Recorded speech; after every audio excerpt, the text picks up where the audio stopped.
18 থেকে 30 বছর বয়সের মধ্যেই চুল সাদা হচ্ছে, এটা কিন্তু কখনো বয়সের জন্যে নয়। এটা আপনার শরীরকে একটা গুরুত্বপূর্ণ বার্তা দিচ্ছে।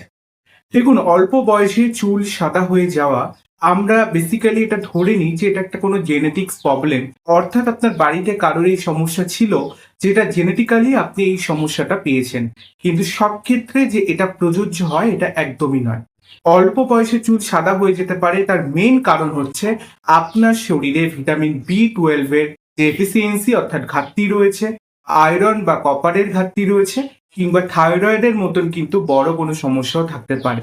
অথবা ধরুন কেউ দীর্ঘদিন ধরে কোনো ডিপ্রেশন বা দীর্ঘমেয়াদী চিন্তাভাবনার মধ্যে দিয়ে যাচ্ছেন, কিংবা প্রচুর পরিমাণে অনেকে আছেন যারা স্মোকিং করেন, তাদেরও কিন্তু এই ধরনের সমস্যা হতেই পারে।